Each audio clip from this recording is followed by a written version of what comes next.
Neo Verde, no? Parang Neo Valley. I think parang kulang sa research sa pangalan, no? They could be more, a better name. But of course, they're not into that. The nice marketing names, they're into the mall business.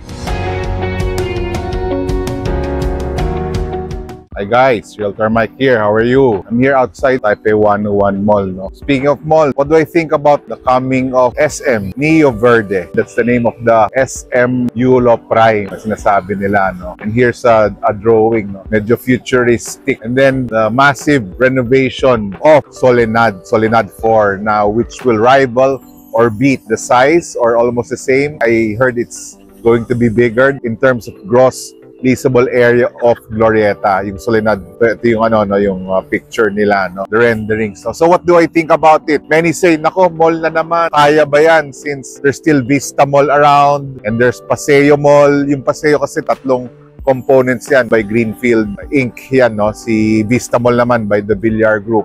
Soledad is by Ayala Land Group. Of course, territory to ng Ayala Land din, no? With New Valley, with the Rising South. It's actually true eh. Piggyback lang naman sila SM Neo Verde, no? Parang Neo Valley. I think parang kulang sa research sa pangalan, no? They could be more, a better name. But of course, they're not into that. The nice marketing names, they're into the mall business. That's why somehow Ayala is putting up its best foot forward in terms of competing with Neo Verde since SM to. That's their core competence. So exciting times. Many say, oh, bakit mall na naman nga going back? Since we know, the residents know here, with Soledad 1, 2, and 3, marami pang spaces doon for tenants. And some of them open close. Sa Vista Mall naman, it's not yet really 100%.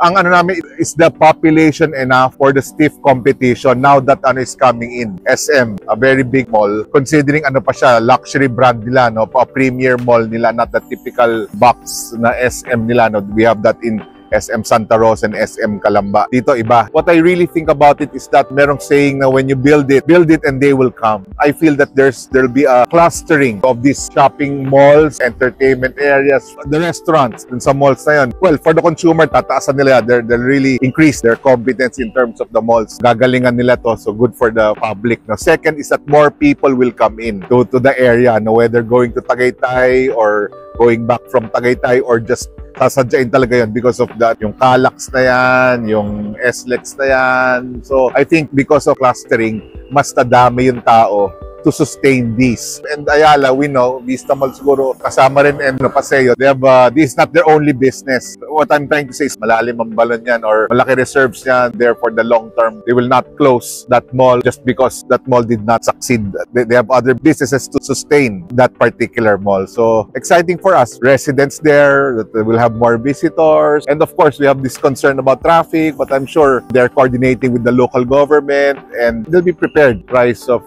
progress. Ganon talaga yan. May trade-offs yan. Tataas naman yung mga real estate values, but ganon. There'll be more crowds than usual. O sige, yun lang. That's my take on it as I take a quick break here in Taiwan behind the mall. Ganda ng mall nila. Again, this is Realtor Mike saying stay safe and stay in faith. God bless. And thank you for the privilege of your time.